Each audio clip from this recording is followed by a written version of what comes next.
Hello बच्चों, आज हम चैप्टर नंबर 5 का क्वेश्चन नंबर 3 करेंगे। एक्सरसाइज 5.1 यहाँ पे एक बार लिख देती हूँ। एक्सरसाइज 5.1 ठीक है। अच्छा, क्वेश्चन नंबर 3 है, for the following APs right the first term and the common difference.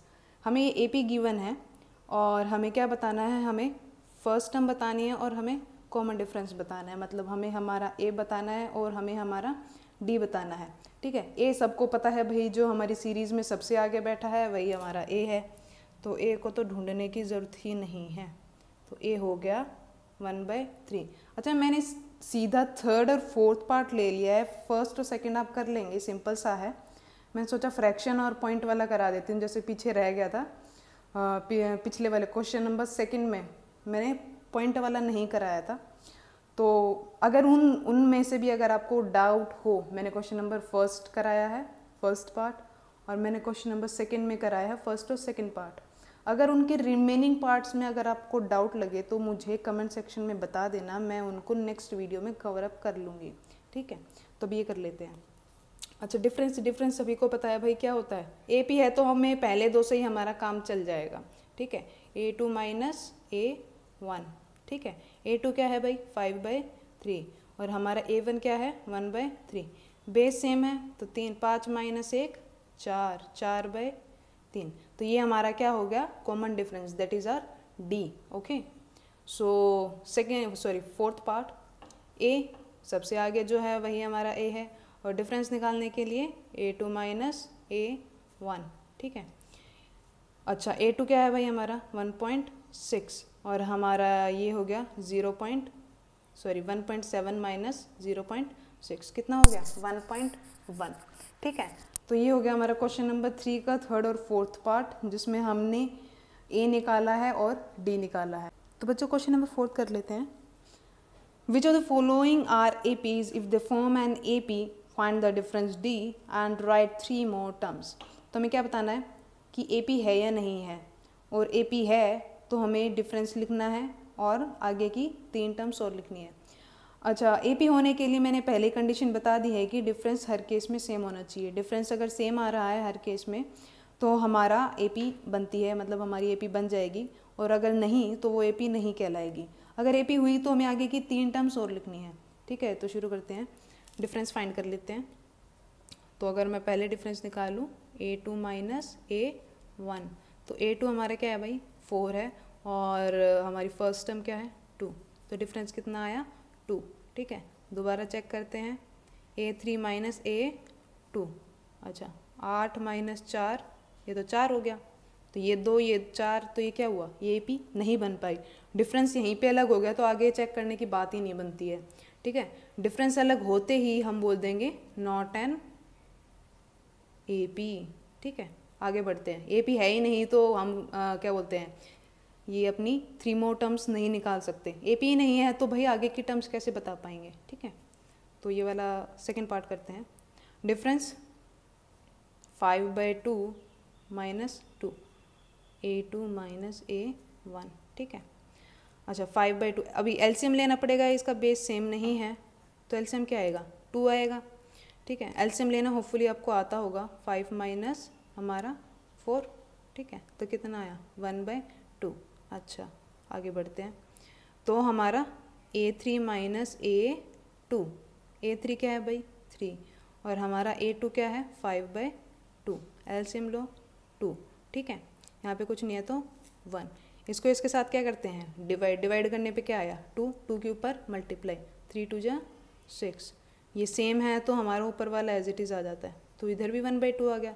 चलो एक स्टेप और आगे करके देख लेते हैं। ठीक है, 7/2 माइनस 3, तो हमारा कितना आ जाएगा base same, that is r 2, मतलब कि एलसीएम लेना पड़ेगा, वैसी बात है 2 आ जाएगा। 2 से 2 को डिवाइड किया 1 के ऊपर मल्टीप्लाई 7, इसको इससे डिवाइड किया तो कितना आया हमारा 2 आया, 2 के ऊपर मल्टीप्लाई तो 3 2 जा 6, तो 1/2। तो भाई देखो इधर भी 1/2, इधर भी 1/2, इधर भी 1/2, मतलब डिफरेंस सेम है तो ये हमारी AP हो गई है। ठीक है, तो इसको हम लिख लेते हैं, क्या लिखेंगे, इट इज़ एन AP। ठीक है, AP है तो 3 मोर टर्म्स लिखनी है। तो 3 मोर टर्म्स लिखने के लिए हम क्या करेंगे, हमें क्या निकालनी होगी, जाहिर सी बात है ये हमारी first term, second term, third term, fourth term.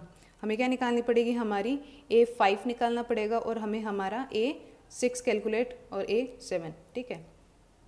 अच्छा, तो A5, A6, A7, ठीक है। अच्छा, A5 के लिए मेरे को इसकी प्रीसीडिंग टर्म चाहिए होगी। इसकी प्रीसीडिंग टर्म क्या होगी, A4 होगी। तो A4 क्या है भाई हमारा 7/2। इसमें क्या ऐड करेंगे, +1/2, बेस सेम है 2। अच्छा, तो ऊपर वाले एज इट इज़ आ जाते हैं। तो कितना आ गया 8/2, तो मतलब 4। तो A5 हमारी क्या हो गई 4। अच्छा, इसी तरीके से अगला A6 के लिए हमारी प्रीसीडिंग टर्म क्या होगी 4 होगी। तो 4 लिखो और +1/2, ठीक है। एलसीएम लेंगे 2 आएगा, इसको इसके साथ डिवाइड किया तो 2 और ऊपर मल्टीप्लाई तो 8, इसको इससे डिवाइड किया 1 और 1 के ऊपर मल्टीप्लाई 1, तो 9/2। तो A6 हो गया हमारा 9/2। इसी तरीके से A7 कैलकुलेट कर लेते हैं। A7 के लिए हमारी प्रीसीडिंग टर्म 9/2, तो 9/2, ठीक है। और हमारा डिफरेंस 1/2, तो ये साफ साफ दिख रहा है 8/2 बन जाएगा, 10/2। तो इसको 10/2, इसको हम क्या लिख देंगे 5, ठीक है। तो ये हो गई हमारी A5, A6 एंड A7, ठीक है।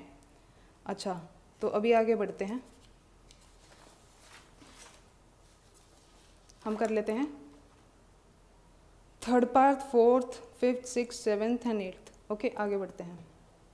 तो थर्ड पार्ट की भी सीरीज दे रखी है, -1/2, -3/2, 3.2, -5.2, -7.2, ठीक है। अच्छा, फिर से वही डिफरेंस कैलकुलेट करना पड़ेगा, तो D। तो क्या लूँगी मैं, A2 - A1, साथ साथ बोलना है और लिखो। तो -3.2 एंड माइनस, अच्छा 2 माइनस इकट्ठे हो गए तो माइनस का साइन ज़रूर लगा लेना, दोनों माइनस लगा लेना ध्यान से, कहीं एक ही लगा कर छोड़ दो। अच्छा, क्या बन जाएगा -3.2 + 1.2, क्योंकि 2 माइनस इकट्ठे होते हैं तो क्या बनता है, प्लस बन जाता है, ठीक है। अच्छा, प्लस माइनस क्या होता है, प्लस माइनस ऑलवेज माइनस, और साइन किसका आता है, बड़े वाले का। बड़ा कौन है, -3.2, ठीक है। तो कितना आ जाएगा, -2 आ गया, ठीक है। नेक्स्ट कैलकुलेट कर लेते हैं D। तो उसके लिए क्या लेंगे, A3 - A2, तो -5.2 एंड माइनस का 3.2, क्या बनेगा -5.2 + 3.2। साफ दिख रहा है क्या आ गया हमारा, -2। अच्छा, यहाँ पे भी सेम आ गया। लास्ट और देख लेते हैं, -7.2 -5.2, दोनों माइनस मिल के क्या हो जाएंगे, प्लस, तो प्लस का 5.2, इधर भी क्या आ गया 2 आ गया। तो ये हमारी क्या हो गई AP। तो हमें क्या लिखना पड़ेगा, हमारी A5, A6 and A7। A5 के लिए क्या होगा, A5 के लिए हमारा प्रीसीडिंग टर्म क्या बनेगा, इसके लिए A4 बनेगा। तो -7.2 एंड -2, कितना आ गया, माइनस का 9.2, ठीक है। क्योंकि एक तरीके से -2 हमारा बढ़ता जा रहा है, क्योंकि माइनस माइनस है तो ऑब्वियसली बात है प्लस ही होगा और साइन आएगा माइनस का। अच्छा, A6 के लिए प्रीसीडिंग टर्म माइनस का 9.2, और हम क्या करेंगे, हमारा डिफरेंस को ऐड कर देते हैं, लेकिन ये ऑलरेडी माइनस में है तो फिर प्लस की तो क्या ही औकात है, बेचारा प्लस चुपचाप चला जाएगा और माइनस आ जाएगा, ठीक है। तो क्या हो गया, माइनस का 11.2, और A7 के लिए प्रीसीडिंग टर्म A6, मतलब कि माइनस का 11.2, और माइनस कर देंगे 2, मतलब कि प्लस करते हैं, लेकिन ये माइनस का है तो प्लस को रिप्लेस करके खुद बैठ जाएगा। तो कितना आ जाएगा, माइनस का 13.2, ठीक है। तो ये हो गई हमारी A5, A6 एंड A7, ठीक है। डिफरेंस हमारा हर केस में क्या था, ध्यान रखना, माइनस का 2 था, तो डिफरेंस था हमारा 2। अच्छा, फोर्थ पार्ट देख लेते हैं। तो फोर्थ पार्ट है -10, -6, -2 एंड 2। अच्छा, ठीक है। तो डिफरेंस देख लेते हैं, तो क्या होगा, -6 माइनस का 10, हमारी A2 minus A1, A2 minus A1, ठीक है। तो -6 और ये 2 माइनस मिलके क्या बन जाएंगे, प्लस का 10। अच्छा तो कितना आ गया, plus minus always minus and the bigger the sign, ठीक है। तो बड़ा साइन किसके पास है, मतलब बड़ा नंबर जिसके पास है, तो 10 के पास क्या है, प्लस, तो प्लस का 4, ठीक है। आगे डिफरेंस कैलकुलेट करते हैं, ठीक है। A3 माइनस A2, तो A3 माइनस A2, 2 माइनस इकट्ठे हुए तो प्लस, यहाँ पे भी क्या बन रहा है, प्लस का 4, ठीक है। आगे अगर मैं देखूँ तो आगे हमारा क्या चल रहा है, 2 माइनस 2 लेंगे और -2 लेंगे, A4 minus A3, A4 minus A3, 2 minus मिलके प्लस, तो क्या बन गया 4। तो हमारा डिफरेंस कितना हो गया, डिफरेंस हो गया हमारा 4। तो आगे की टर्म्स निकालनी पड़ेगी, क्यों, क्योंकि ये AP बन गई है, डिफरेंस सेम है तो हमारी AP बन गई, और AP है तो आगे की टर्म्स बताओ। A5 बताना है हमें, A6 बताना है हमें, और A7 बताना है हमें। तो ये तो बहुत आसान हो गया हमारे लिए। A5 के लिए प्रीसीडिंग टर्म क्या हो गई हमारी, A4, तो 2 प्लस डिफरेंस, तो क्या हो गया हमारा 6, ठीक है। A6 के लिए प्रीसीडिंग टर्म A5, मतलब कि 6 प्लस 4 10। A7 के लिए प्रीसीडिंग टर्म हमारी A6, तो 10 प्लस 4 14, ठीक है। तो ये हो गई हमारी नेक्स्ट 3 टर्म्स, ठीक है। अच्छा आगे चलते हैं 5th पार्ट पर। पिछले पेज पे थोड़ी खिचड़ी पक गई थी तो मैंने नेक्स्ट पेज ले लिया है, नेक्स्ट पेज पे अभी करते हैं। तो 5th पार्ट है 3 प्लस √2, 3 प्लस 2 √2, 3 प्लस 3 √2, इस तरीके से चल रहा है। तो हमें फाइंड करना है AP है या नहीं है, तो डिफरेंस चेक करेंगे। A2 माइनस A1, तो 3 प्लस 2 √2 माइनस 3। अच्छा 3 से 3 कटता हुआ दिख रहा है, एक प्लस का एक माइनस का तो कट गए, तो क्या बचेगा, सॉरी ये 2 √2 है खाली, तो ये हमारा √2 बचेगा, ठीक है। अच्छा नेक्स्ट A3 माइनस A2, तो हमारा 3 प्लस 2 √2 माइनस का 3 प्लस √2। अच्छा देखो अगर तुम इस तरीके से करोगे तो तुम्हारा क्वेश्चन यहीं पे गलत हो जाएगा। जब तुम्हें माइनस करना हो, कुछ एक से ज़्यादा चीज़ें हो, मतलब एक से ज़्यादा नंबर्स हो, वेरिएबल्स हो, तो ब्रैकेट ज़रूर लगाना, अदरवाइज क्वेश्चन वहीं पे गलत हो जाएगा। तो माइनस करेंगे तो ब्रैकेट खोल देते हैं, 3 प्लस 2 √2 माइनस का 3 एंड माइनस का √2। जब भी ब्रैकेट के बाहर माइनस हो तो ब्रैकेट के लिखे अंदर सभी वेरिएबल्स, सभी नंबर्स का साइन चेंज हो जाता है, ठीक है। तो सभी का साइन चेंज कर दिया। अच्छा 3 से 3 कटता हुआ गया। अच्छा 2 √2 में से एक √2 जाएगा तो कितने √2 बचेंगे, बताओ कितने बचेंगे, सिर्फ एक √2 बचेगा। कि भाई 2 √2 में से एक √2 जाएगा तो हमारे पास सिर्फ एक ही √2 बचेगा, ठीक है। और ये प्लस या माइनस होने के लिए रूट के अंदर लिखी वैल्यू सेम होनी चाहिए। हमारा इधर भी 2 है और इधर भी 2 है, इसलिए प्लस या माइनस हो गया। इन केस अगर ये होता कि √2 माइनस √3, तो ये प्लस या माइनस कुछ नहीं हो सकते थे, क्योंकि रूट के अंदर लिखी वैल्यू सेम नहीं है। प्लस या माइनस होने के लिए कंडीशन यही है कि रूट के अंदर लिखी वैल्यूज़ क्या होनी चाहिए, सेम होनी चाहिए। जैसे कि यहाँ पे है, ये भी अंदर √2, इसके अंदर भी 2 बैठा है और इसके अंदर भी 2 बैठा है, तो इसलिए प्लस या माइनस हमने कर लिया कि 2 √2 में से एक √2 को घटा दिया, तो हमारे पास बचा √2। अच्छा इधर भी √2 आ गया, इधर भी √2, तो एक और चेक कर लेते हैं। तो 3 प्लस 3 √2 माइनस में 3 प्लस 2 √2, ठीक है। खोलो माई ब्रैकेट खोलो, तो 3 प्लस 3 √2 माइनस में, अब ये अंदर लिखे दोनों ही पॉजिटिव है तो दोनों ही अब क्या हो जाएंगे, नेगेटिव हो जाएंगे, ठीक है। अच्छा फिर से 3 से 3 उड़ गया। अच्छा 3 √2 में से हमारे 2 √2 चला जाएगा, 3 में से 2 वैल्यू चली जाएगी, कितनी वैल्यू बचेगी, 1 बचेगी, किसकी, √2 की, तो ये भी √2 हमारे डिफरेंस क्या आ गया, सेम आ गया, हमारा √2 आ गया। तो अभी हमें क्या लिखनी पड़ेगी, AP लिखनी है, ठीक है।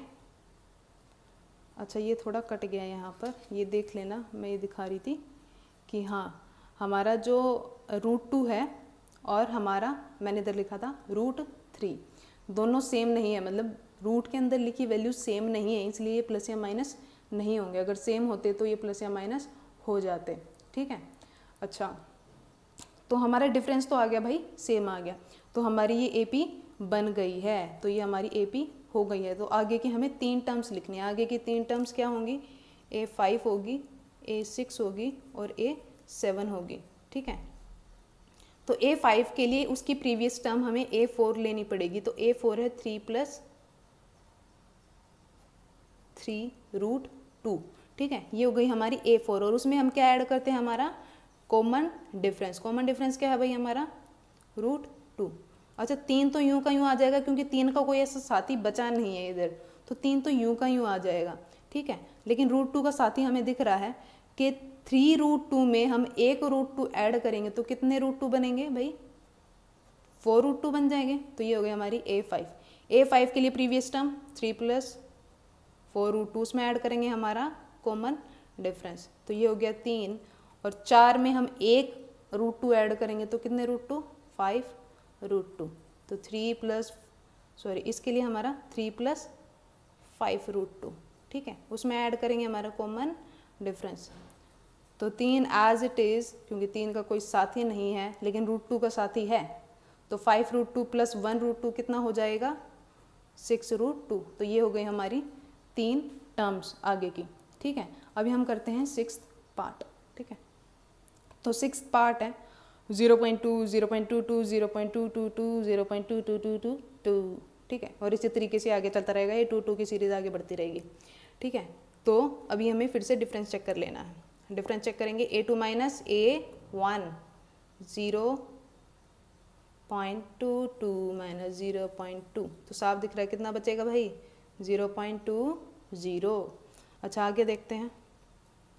तो A3 - A2 0.222 - 0.22, ठीक है। अच्छा, इसको तुम माइनस करोगे, इधर हमारा 2 बचेगा, इधर हमारा 0 बचेगा, इधर हमारा 0 बचेगा, और इधर हमारा ये, ठीक है।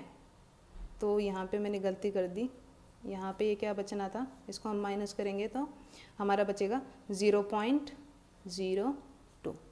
सॉरी फॉर दिस, हमारा 0.02 बचेगा, और इधर क्या बच रहा है? 0.002। अच्छा, ये तो भाई अलग अलग हो गया, अलग हो गया, तो ये हमारी AP हो सकती है? बताओ, हो सकती है? नहीं हो सकती, क्योंकि हमारी AP होने के लिए कंडीशन ही यही है कि हमारा जो डिफरेंस है वो हर जगह सेम होना चाहिए। हमारा डिफरेंस तो यहीं पे अलग आ गया, तो आगे चेक करने की जरूरत है ही नहीं, तो ये क्या हो गई? नॉट एन AP, ठीक है। तो आगे सोल्व करने की जरूरत नहीं है।